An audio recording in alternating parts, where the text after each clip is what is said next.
হরে কৃষ্ণ। বন্ধুরা, আমরা অনেকেই জানি না যে তুলসীর মালা পরলে কি হয়। আমরা দেখি বিভিন্ন সাধুরা তুলসীর মালা পরে ঘুরে বেড়াচ্ছে, অনেকেই তুলসীর মালা পরে থাকে, আবার অনেক হিন্দুরাই পরে না। কিন্তু আমরা কি আদৌ জানি যে কেন তুলসীর মালা পরতে হয়?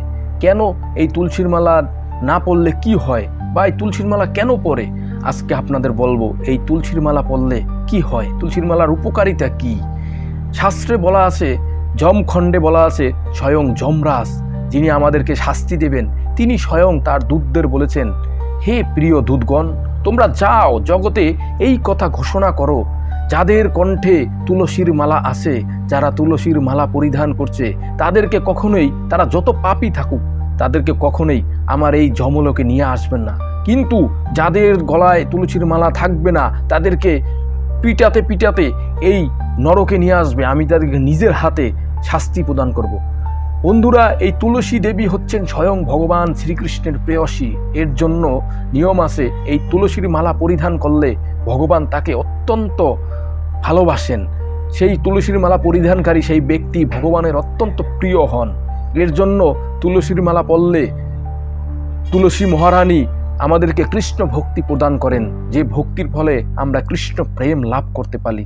এর জন্যই বৈষ্ণবরা, সাধুরা যারা কৃষ্ণ ভক্ত, তারা তুলসীর মালা পরিধান করেন। সমাজে প্রচলিত আছে যে তুলসীর মালা পরলে নাকি পাপ কাজ করা যায় না, মিথ্যা কথা বলা যায় না।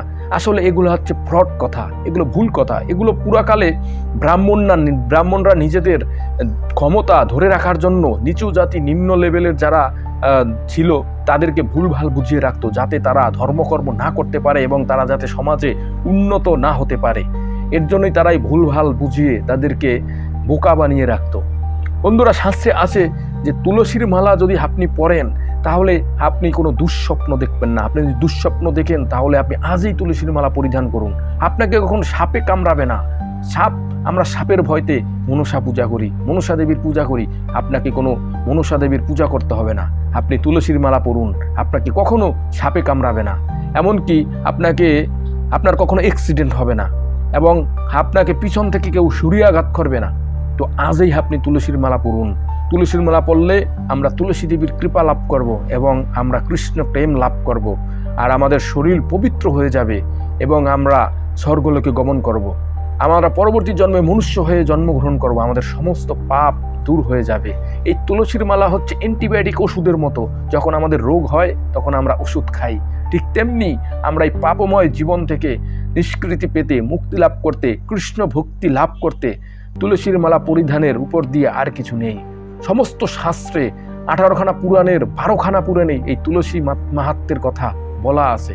এর জন্য প্রত্যেক সনাতনীর কর্তব্য এই তুলসীর মালা পরিধান করা। এমনকি বিজ্ঞানও প্রমাণ করেছে যে তুলসী কাষ্ঠ এমন একটি আয়ুর্বেদিক বৃক্ষ, আয়ুর্বেদিক গাছ, যে এই তুলসীর বৃক্ষে এমন একটি অ্যান্টিবায়োটিক থাকে, যে এটা যদি আমাদের শরীরে থাকে, আমরা স্নান করলে এই তুলসী কাষ্ঠ ভেজা জল যখন আমাদের লোমকূপ দিয়ে শরীরে ঢুকে, তখন আমাদের শরীরের ভিতরে একটি অ্যান্টিবায়োটিকের কাজ করে, অ্যান্টিসেপটিকের কাজ করে। তখন আমাদের বিভিন্ন সর্দি, কাশি, জ্বর এগুলো আমাদের হবে না। আমরা এর থেকে মুক্তি পাবো। এর জন্য দেখবেন যে বাজারে আপনার তুলসীর গাছের বিভিন্ন ওষুধও পাওয়া যায়। এমনকি বিভিন্ন ধর্মের লোকেরাও তাদের বাড়িতে তুলসীর চাষ করে এই বিভিন্ন ঠান্ডা, কাশি, জ্বর থেকে মুক্তি পাওয়ার জন্য। তুলসী পাতা অনেক উপকারী, আমরা সবাই জানি তুলসী বৃক্ষের উপকারিতা সম্পর্কে। ঠিক তদ্রূপ আমরা যদি তুলসীর মালা পরিধান করি, তাহলে আমরা পাপ থেকে মুক্তি লাভ করব, এবং জমযাতনা থেকে মুক্তি লাভ করব, এমনকি সর্বরোগ থেকে মুক্তি লাভ করব। তাই আজই আপনি তুলসীর মালা পরিধান করুন এবং কৃষ্ণ প্রেম লাভ করুন। হরে কৃষ্ণ। ভিডিওটি শেয়ার করে দিন, আমাদের পেজটি ফলো করুন। হরে কৃষ্ণ।